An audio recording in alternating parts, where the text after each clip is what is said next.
meus alunos, seminaristas. Quero agradecer mais uma vez o retorno dos irmãos, dos seminaristas na aula passada. Estamos nos entendendo perfeitamente bem. Continuamos com a disciplina da batalha espiritual.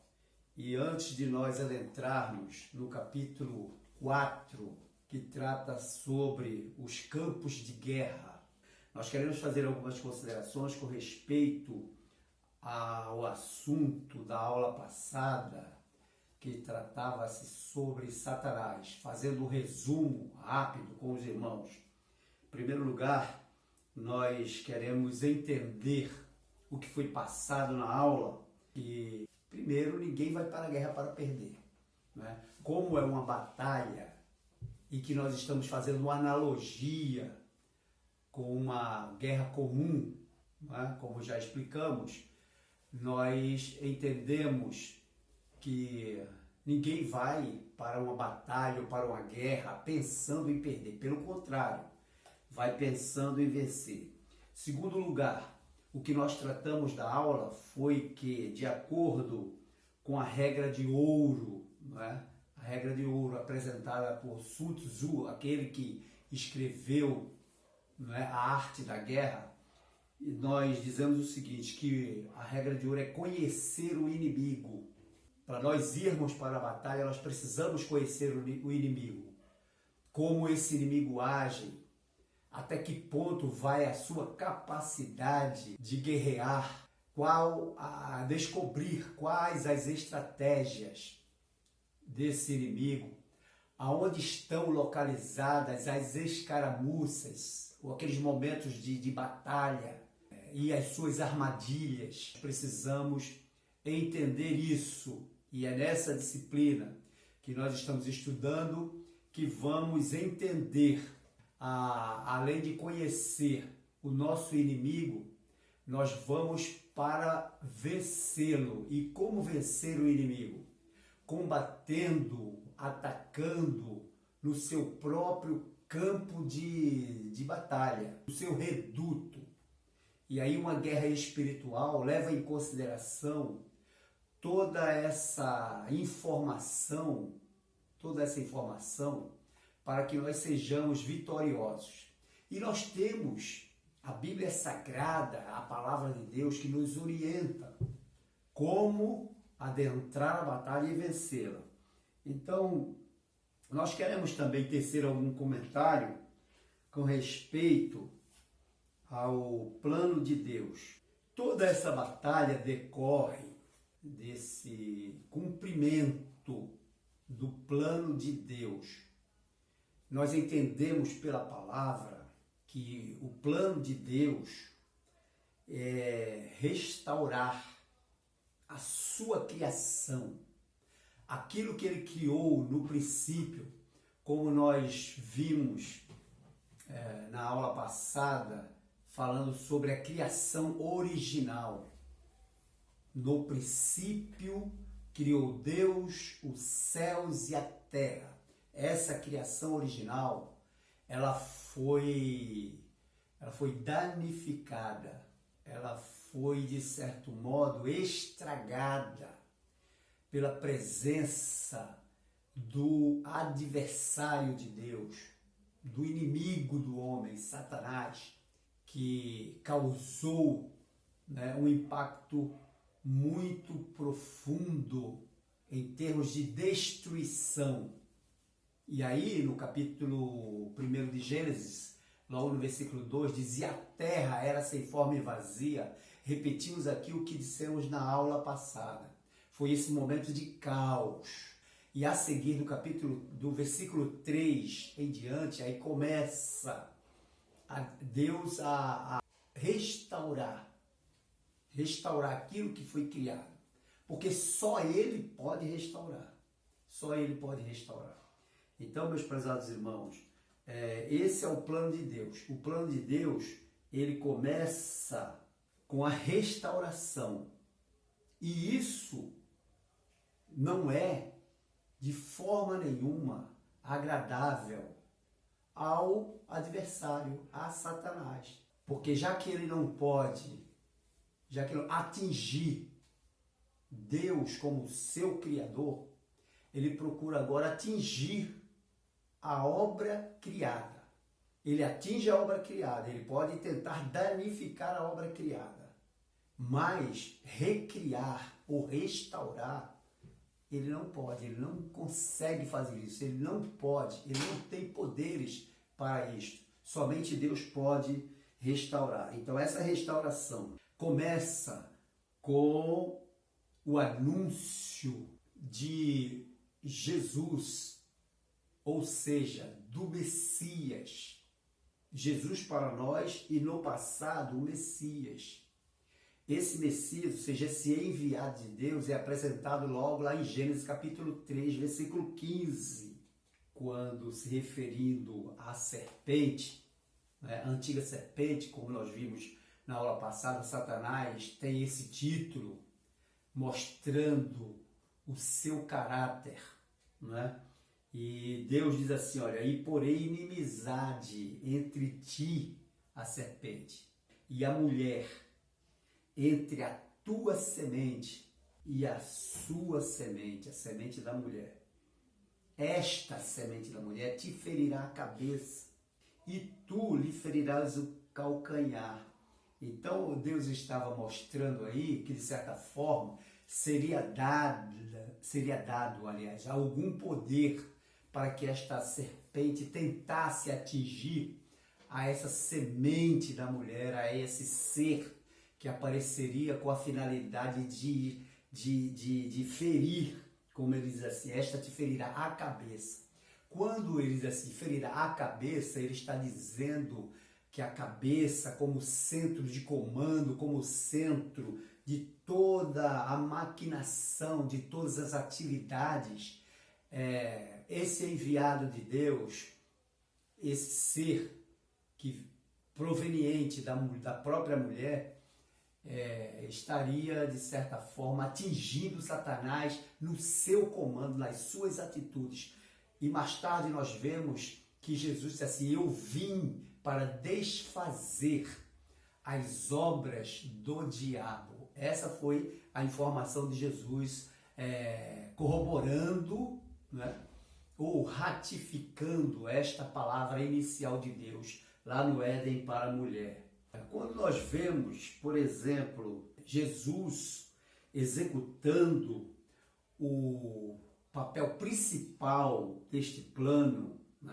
Porque se há um papel principal deste plano de Deus, há um papel também que nós podemos dizer um papel secundário. Então, o papel principal está na pessoa de Jesus. A vinda de Jesus a este mundo é a execução do plano de Deus, a execução principal do plano de Deus. Então, vejamos aqui em Romanos, no capítulo 11, versículo 36, Paulo, escrevendo aos Romanos, diz assim, porque dele e por ele e para ele são todas as coisas. Glória, pois, a ele eternamente. Amém. João, no capítulo 1, quando ele começa, lá no Evangelho, quando ele começa a falar acerca de Jesus, ele diz assim, todas as coisas foram feitas por ele, e sem ele, nada do que foi feito se fez. Então, a execução principal do plano de Deus está em Jesus. Ele veio ao mundo, ele veio executar as obras de Deus. Entre essa execução estava a derrota definitiva do nosso inimigo, ou do nosso arqui-inimigo, como o autor da nossa apostila fala.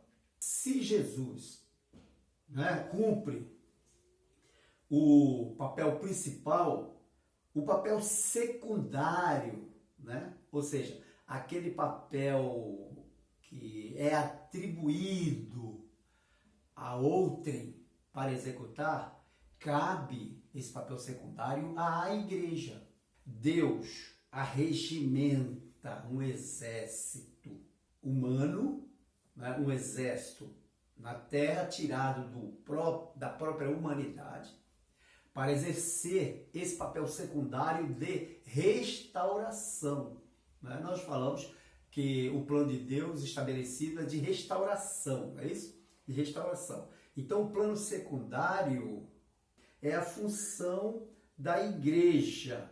Quando nós lemos lá na carta, Paulo escrevendo aos Efésios, no capítulo 3 e no versículo 10, Paulo falando sobre a igreja, ele fala assim: para que agora, pela igreja, a multiforme sabedoria de Deus seja conhecida dos principados e potestades nos céus. Então a igreja, ela exerce um papel preponderante, um papel importantíssimo nesse plano eterno de restauração que foi estabelecido pelo próprio Deus. Então, meus irmãos, para que a igreja exerça esse papel secundário, né? E aí nós vemos Paulo falando sobre esse papel, né? Que diz: para que agora, pela igreja, a multiforme sabedoria de Deus seja conhecida dos principados e potestades dos céus.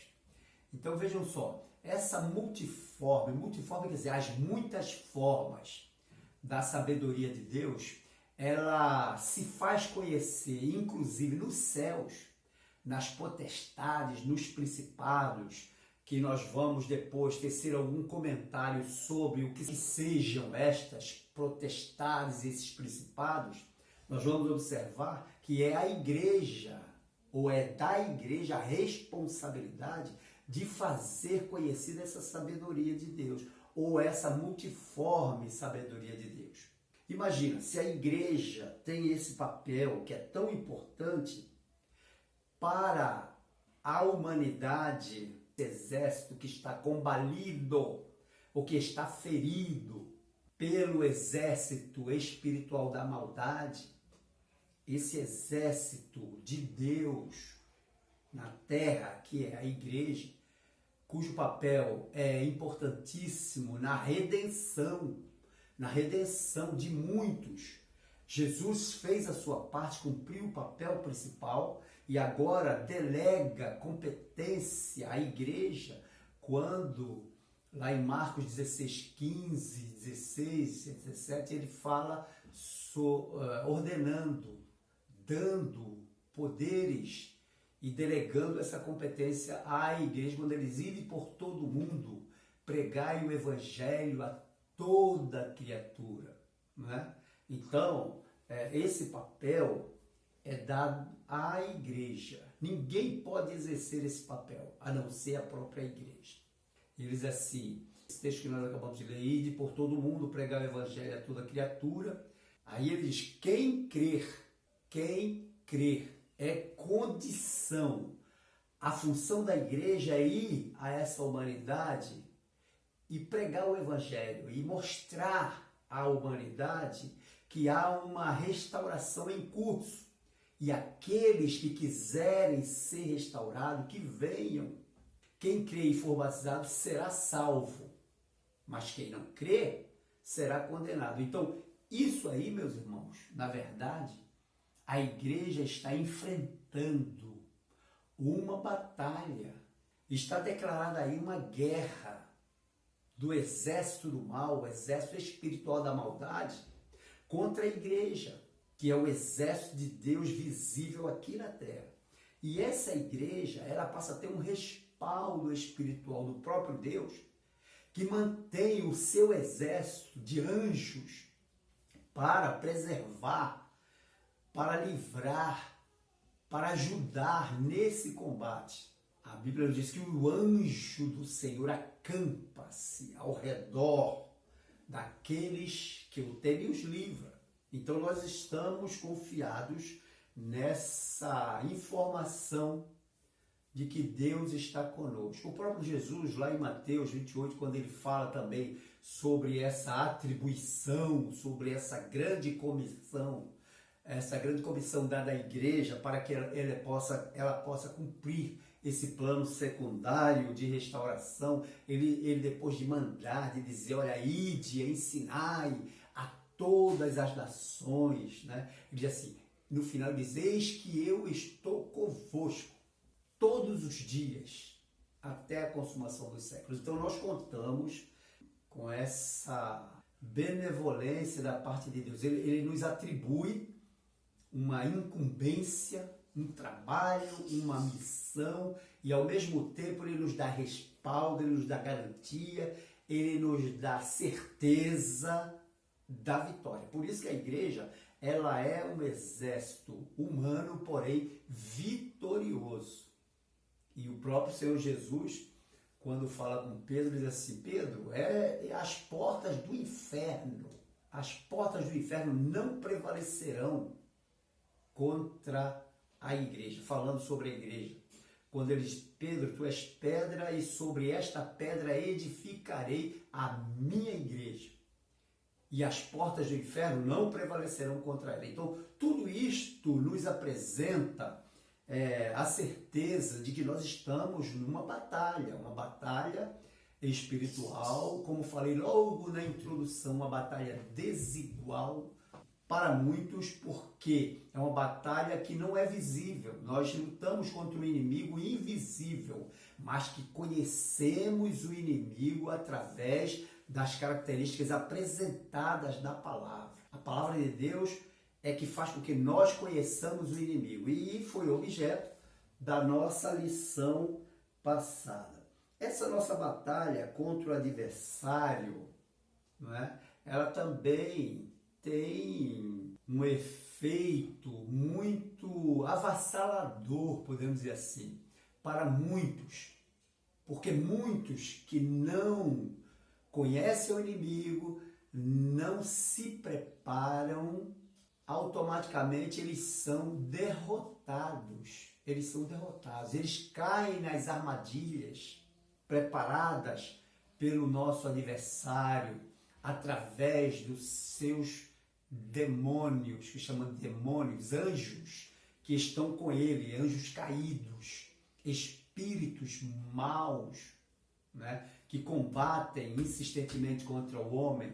E aí, aqueles que são incautos, aqueles que não procuram levar a sério essa batalha, eles chegam ao ponto de serem derrotados. É claro que, como falei no início, ninguém vai para uma guerra pensando em perder. Mas para que a pessoa vá para a guerra pensando em vencer, porque esse deve ser o pensamento de todos aqueles que enfrentam a guerra, devem conhecer o inimigo, se preparar e ter o seu cuidado de estar pronto para qualquer momento enfrentar a guerra. Agora, um detalhe também que nos chama a atenção é por que o alvo dessa guerra é o homem. Por que o alvo dessa guerra é o homem? Lembrem que quando nós falamos no início, lá em Ezequiel, ele mostra algumas características da guerra travada de Satanás contra as coisas de Deus, as coisas santas. Em Isaías também, no capítulo 14, ele fala assim, subirei às mais altas nuvens entre as estrelas e serei semelhante ao Altíssimo. Lembra que eu falei? Semelhante ao Altíssimo. Ser semelhante a Deus era algo que ele queria ser. Inclusive eu chamei a atenção e ainda disse para ele que, mesmo sendo audacioso, mas ainda bem que ele não quis ser igual a Deus, porque ninguém pode ser igual a Deus. Mas aí ele determinou em seu coração, a sua ambição de ser semelhante ao Altíssimo. E porque isso lhe subiu ao coração, ao pensamento, Deus o destronou, Deus o derrubou. E aí ele fala que serei semelhante ao Altíssimo. Ser semelhante ao Altíssimo é ter algumas características desse Altíssimo. Aparentar ser como o Altíssimo é. E aí, Deus não permitindo que isso seja concretizado em Satanás, ele destrona Satanás, ele expulsa Satanás, e Satanás consigo leva aqueles que se sublevaram, ou seja, aqueles que se revoltaram também e ficaram ao lado de Satanás. E a ambição dele era tão grande que Deus não permitiu que ele verdadeiramente tivesse essas características. Quando Deus cria o homem, ele fala uma coisa que chocou completamente aquilo que era a imaginação de Satanás. O Senhor disse assim, olha, façamos o homem conforme nossa imagem e semelhança. Então aquilo que Satanás queria e que Deus não permitiu, não deu a ele, agora atribui essa qualidade especial ao homem. Quando ele diz, façamos o homem conforme a nossa imagem e semelhança. Então, quando ele diz, façamos o homem conforme nossa imagem e semelhança, ele tirou toda a possibilidade de Satanás ter alguma relação de semelhança com o seu Criador, Deus. Entenderam porque a grande batalha de Satanás é derrotar o homem, tudo o que acontece no mundo para contrariar a vontade de Deus estabelecida no homem, Satanás vai fazer. Então a primeira coisa que ele fez, que ele arquitetou, derrubar o homem. Lá no Éden, o homem estava feliz, estava vivendo uma vida maravilhosa. Deus agora criou o homem e entregou ao homem a natureza, a sua criação terrestre, para que ele dominasse. Então Satanás vai exatamente nesse lugar, nesse momento que o homem estava vivendo uma vida maravilhosa, e aí tenta derrubar o homem. E consegue o seu pleito quando, na sua tentação, né, ele consegue derrubar. Aí vem a continuidade do plano de Deus, que é recriar, que é restaurar essa criação. Esta é a obra de Deus, ou seja, restaurar, como no passado. Deus quer restaurar tudo a partir do homem, a natureza, a criação, a terra, e trazer de volta a felicidade para este homem. E aí o plano de Deus inclui Jesus, né, vindo para estabelecer, né, o seu reino na terra, convoca os seus discípulos, forma uma igreja e diz, a vocês agora é dado o poder de transmitir, de levar adiante nesta função secundária, de anunciar. E aí ele diz, eu estou convosco todos os dias até a consumação dos séculos. Meus prezados irmãos, aí está porque o homem é o alvo de toda a fúria do inimigo, de toda a fúria de Satanás. Porque o que ele queria, ser semelhante a Deus, ele não foi. E o homem foi criado, já dotado dessa semelhança. Então aí, meus irmãos, está, na verdade, o que nós dizemos como batalha espiritual. Nós vivemos uma batalha, e a batalha é contra esse inimigo terrível, mas que nós temos a garantia de Deus de ser vencedores, porque quando Jesus disse assim, as portas do inferno não prevalecerão contra nós, ou seja, contra a igreja, aqueles que são componentes da igreja de Cristo na terra, esses têm a garantia de vitória, que seja morto fisicamente ou que seja vivo, não é? Nós estamos guardados. Paulo diz assim, porque para mim o morrer é ganho, o viver é estar com Cristo. Então, que seja morto ou vivo, nós estamos sendo vitoriosos. Abrindo aqui um parênteses, nós queremos dizer que para Deus ninguém está morto. Ninguém está morto. Todos estamos vivos. Quando Jesus fala acerca de Abraão, de Isaac e de Jacó, diz porque Deus não é Deus de mortos, mas Deus de vivos. Então essa palavra morte é um outro estudo. A palavra morte significa separação. Que separação? A morte física é separação do físico.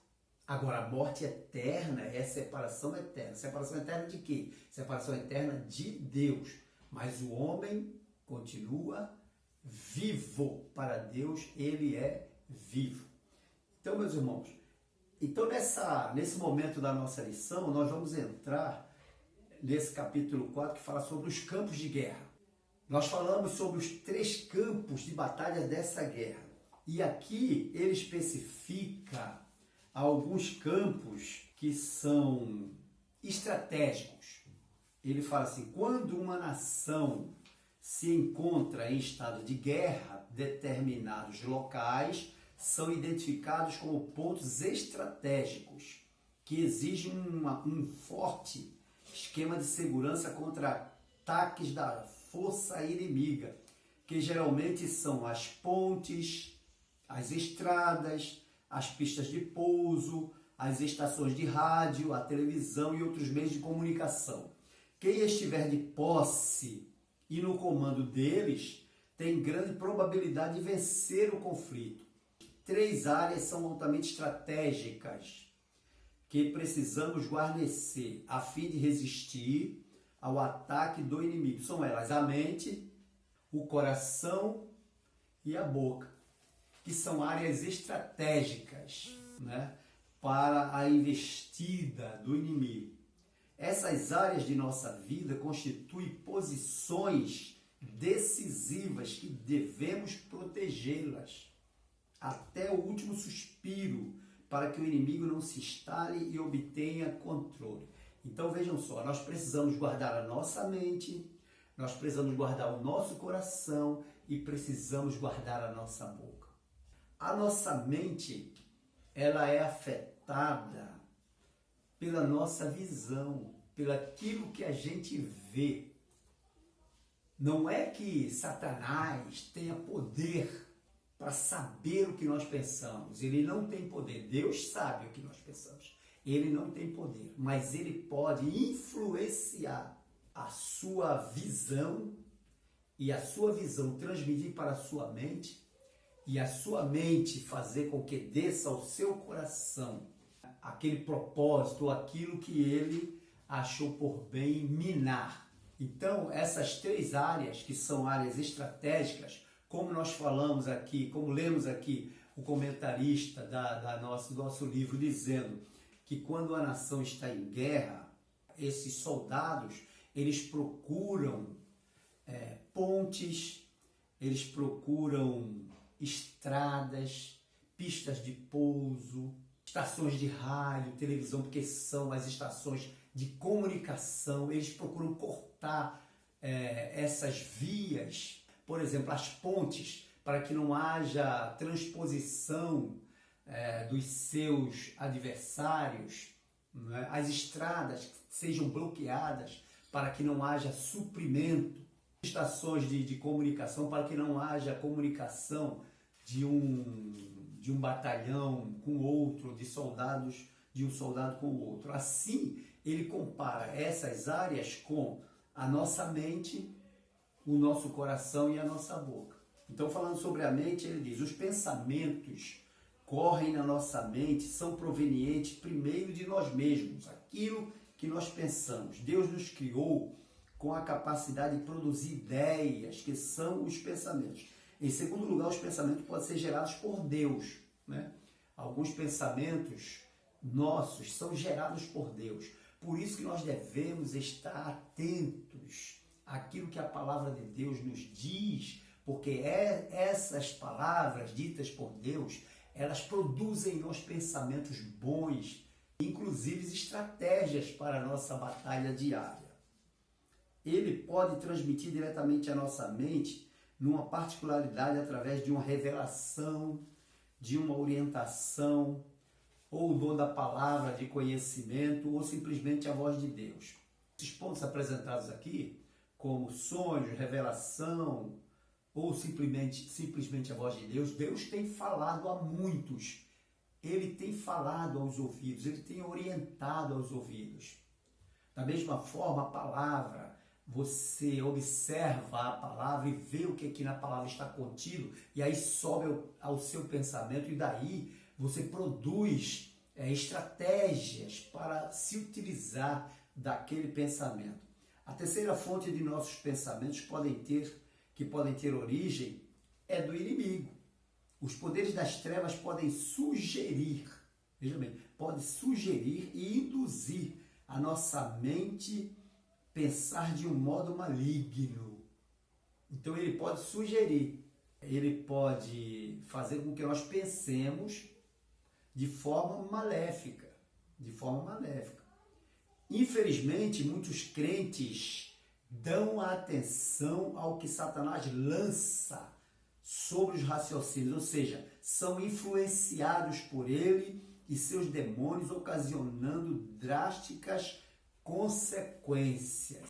Quando o apóstolo Paulo diz que em tudo sejamos santificados, que é no corpo, na alma e no espírito, ele está falando do nosso corpo, que são as ações, a nossa alma, que é a nossa mente, aquilo que nós pensamos, e no nosso espírito, sejamos santificados para ter essa relação permanente com Deus. É interessante a gente observar esse texto, né? O nosso espírito sendo santificado, nós temos comunhão íntima com Deus. O próprio Deus santifica o nosso espírito, né? O Espírito Santo de Deus santifica o nosso espírito, a nossa mente, ou seja, a nossa alma. A nossa alma ela é influenciada por vozes, por visão, e aí nós podemos ter o nosso pensamento afetado malignamente. E a partir do momento que a nossa alma, a nossa mente é afetada malignamente, ela produz no nosso corpo ações e atitudes malignas. Precisamos estar atentos para isso. Aqui, quando nós falamos ainda na mente humana, né, que é um dos pontos estratégicos, ele fala sobre a nossa imaginação. A gente imagina baseado naquilo que a gente vê e naquilo que a gente ouve. Aí a gente imagina. Vejam só. Aqui o nosso escritor, ele coloca uma observação que diz assim: porque, embora andando na carne, não militamos segundo a carne, porque as armas da nossa milícia não são carnais, e sim poderosas em Deus para destruir fortalezas, anulando sofismas. Sofismas são meias-verdades, ou seja, mentiras. E toda altivez que se levante contra o conhecimento de Deus, levando cativo todo pensamento à obediência de Cristo.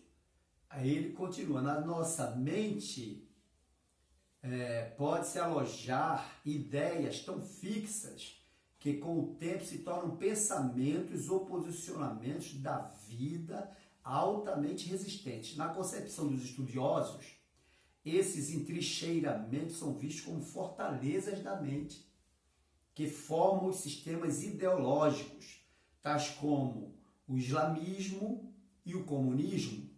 O enraizamento na mente humana pode ser de intenções que inicialmente não há nada de ameaçador, porém dificilmente elas não se misturarão com a imaginação, sendo inevitável o surgimento de conceitos negativos e deturpadores da palavra de Deus. Por isso que nós lemos aqui essa observação, que embora nós estejamos na carne, no corpo físico, nós não militamos contra a carne. Paulo diz assim: porque nós não lutamos contra a carne nem contra o sangue, mas contra as potestades do mal, contra os príncipes das trevas nos lugares celestiais. Então, para que nós tenhamos a nossa mente guardada, não é? Nós precisamos ter sentinelas, ou seja, guardas, para tomar conta da nossa mente. Ele observa aqui, olha, todo quartel tem sentinelas que silenciosamente ficam de guarda em seu posto. Assim que percebem algum movimento estranho, logo perguntam: quem vem lá? Tais homens acham-se preparados para resistir a qualquer um que queira entrar indevidamente no seu quartel. Assim também precisamos colocar uma sentinela à entrada de nossa mente para verificar, né, ou checar as credenciais de todo pensamento e imaginação que ali chega, resistindo àqueles que não provêm de Deus. Os que não se enquadram nos critérios dos valores bíblicos terão de ser barrados. É nisto que consiste a guerra espiritual. Está alerta a todo e qualquer pensamento. Entenderam o início daqui do nosso contexto de guerra espiritual? Nós começamos a guerra espiritual logo na nossa mente, ou pela nossa mente, barrando os pensamentos maus, pedindo misericórdia a Deus. Senhor, me livra deste pensamento. Este pensamento que chegou até você pode fazer você pecar. Pode fazer você pecar. Mas quando você está baseados nos critérios bíblicos, você rechaça, ou seja, você evita, você expulsa os maus pensamentos. E o pensamento, irmãos, você não pode evitar dele chegar muitas das vezes à sua mente, tá? Você não pode evitar, mas você pode evitar de que ele se concretize, né? De que ele se concretize. Eu tinha um pastor que dizia assim, com relação a isso: você não pode impedir que uma andorinha venha e pouse sobre a sua cabeça, mas você pode evitar que essa andorinha faça o seu ninho. Por isso que quando nós oramos, normalmente nós pedimos perdão a Deus pelos nossos pensamentos, pelas nossas palavras e pelas nossas obras. Nós pedimos a Deus para que nos perdoe, porque embora nós não possamos impedir de vir os pensamentos, por causa das influências externas que são muitas, nós podemos, contudo, evitar que aquele pensamento se torne num pecado. E aí ele diz, a Bíblia diz, porque como imagina sua alma, ou seja, sua mente, assim ele é. Quer dizer, o livro de Provérbios 23:7 dá essa informação.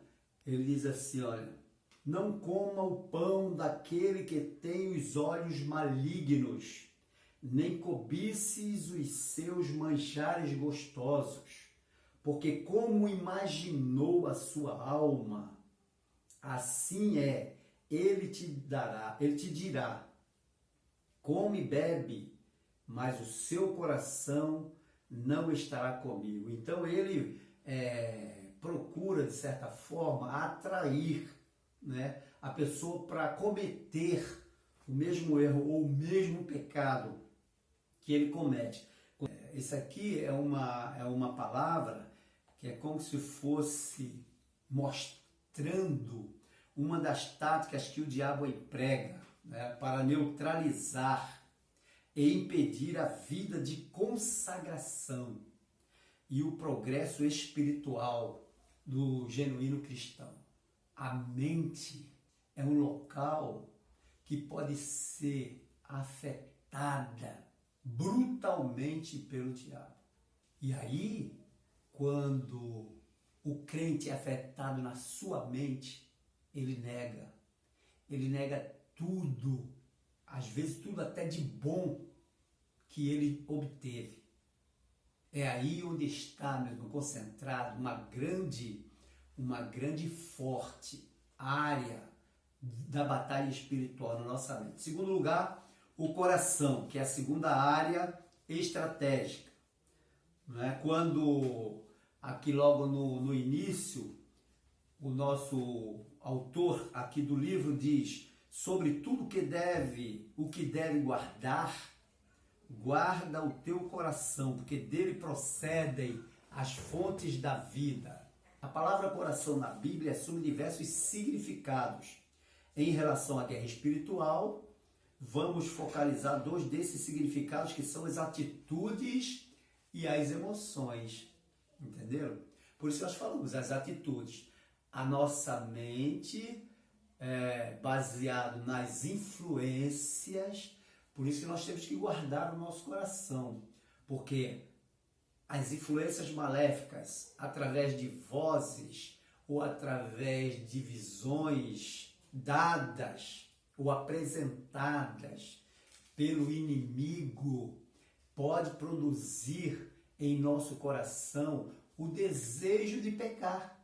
E aí, este desejo de pecar, ele é consumado quando o nosso corpo, obedecendo a esses instintos pecaminosos, produzem ações. A palavra coração é como se fosse o centro de todas as coisas para o homem. O centro é o coração. A palavra coração na Bíblia assume diversos significados. Em relação à guerra espiritual, o autor diz que vai focalizar sobre esse termo coração, dizendo: a Bíblia ensina, nos orienta o quanto devemos proteger as partes mais importantes do nosso corpo com a armadura de Deus, quer no sentido físico ou quer no sentido espiritual. As partes mais vitais e mais vulneráveis são a cabeça e o coração, visto para os oponentes como uma região fatal. Um soldado pode até perder um braço ou perna numa batalha e continuar vivo, mas se for ferido na cabeça e no coração, pode ser golpe irreversível. Por isso são igualmente vulneráveis e necessitam de redobrada proteção. Haja visto que os irmãos têm ciência de que numa batalha, numa guerra, os soldados usam um capacete de aço. O capacete do soldado na guerra é de aço, para que porventura algum estilhaço de uma granada, alguma bala perdida venha em direção à sua cabeça e resvale. Mesmo que ele sofra o impacto, ele não vai morrer, porque a cabeça é o órgão vital do ser humano. E o coração, por isso que eles usam o colete à prova de bala. O colete ou a armadura que protege o seu coração. No caso da batalha espiritual, deve ser a mesma coisa. Deve ser a mesma coisa, só que o nosso capacete é uma coisa e a nossa armadura é outra coisa. Depois nós estaremos falando sobre as armaduras para que nessa batalha espiritual nós estejamos resguardados de sermos atingidos na nossa cabeça, que falamos agora uns minutos atrás, que é a nossa mente, e o nosso coração, de onde procede todas as atitudes para o nosso corpo físico executar. Nós podemos ter um coração que tenha um gênio, como diz aqui na nossa apostila, iracundo, ou seja, aquele gênio que nos leva a ficar irados sempre, que sejamos brigões, com tudo a gente se irrita, insubmisso, ou seja, desobediente, orgulhoso, arrogante, e isso procede do coração do homem. É lógico que todo ser humano ele pode estar sujeito a essas intempéries ou a esses fracassos, mas o padrão bíblico em Efésios 4, 26, 27 diz: irai-vos e não pequeis. Não se ponha o sol sobre a vossa ira, não deis lugar ao diabo. Porque quando você ira, a ira ela passa. Então você tem que fazer o possível de não ser uma pessoa iracunda, ter um coração soberbo, orgulhoso, submisso, para que essa ira ela suba e vá embora. Né? É isso que o apóstolo Paulo fala aqui em Efésios. Irai-vos, tudo bem, não pequeis, ou seja, não deixe com que essa ira se torne em atitude. Não se ponha o sol sobre a vossa ira, ou seja, não guardar aquela ira sempre, de forma que passem os dias, né? E a ira continue. Isso é não deixar o sol se pôr sobre a nossa ira. Porque a partir daí é pecado, torna-se pecado. Por isso que ele diz, nem deis lugar ao diabo. É claro que a ira não é tolerável, mas quando se extrapola, entra no curso da atitude errada, aquilo que nós falamos. Então, para isso, nós precisamos corrigir as atitudes. Como é que nós corrigimos as atitudes? Como Paulo diz em Efésios, né? No capítulo 4, versículo 26 e 27 que citamos, irai-vos, tudo bem, mas não pequeis. Isso aí é corrigir a atitude. Não deixar que o sol se ponha sobre a ira. Ou seja, não deixar que a ira permaneça no seu coração dia após dia e que aquilo não venha trazer para você prejuízos espirituais. Como, por exemplo, você perder as suas forças espirituais, chegar a um ponto de dizer, eu não suporto. Né? E quando você diz eu não suporto, é porque sua força está fraca. Então volte, reflita e veja onde você errou. E também, quando uma das correções de atitudes, quando você não permite que o sol se ponha sobre a vossa ira, né, como diz Paulo, e nem deis lugar ao diabo, é porque essa ira guardada ela pode provocar aquilo que em Hebreus capítulo 12, versículo 14, que eles falam raiz de amargura. Ele diz assim, segui a paz com todos e a santificação, sem a qual ninguém verá o Senhor, tendo cuidado de que ninguém se prive da graça de Deus e de que nenhuma raiz de amargura brotando vos perturbe e por ela muitos se contaminem. Essa raiz de amargura muitas das vezes tem causado prejuízos seríssimos no meio do povo de Deus. Porque essa raiz de amargura ela vai se estendendo, né, de forma que as pessoas que estão à sua volta, ou que estão à volta daquele que tem aquela raiz de amargura, são contaminadas pelo fato de não terem esse cuidado, de não terem esse equilíbrio. Não é por isso que é importante nós termos fé, a fé que nos envolve, e essa fé ela é produzida pela palavra de Deus. A Bíblia diz que a fé vem pelo ouvir e o ouvir pela palavra de Deus. Meus irmãos, nós vamos encerrar por aqui e na próxima aula nós estaremos passando mais adiante outras áreas estratégicas. Falamos no momento só sobre a mente e sobre o coração, mas também ainda temos alguma coisa para falar sobre outra área estratégica que é a boca.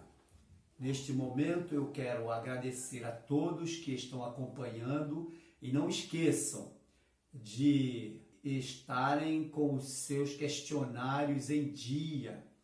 Então, na próxima aula, nós estaremos pedindo aos irmãos outras respostas.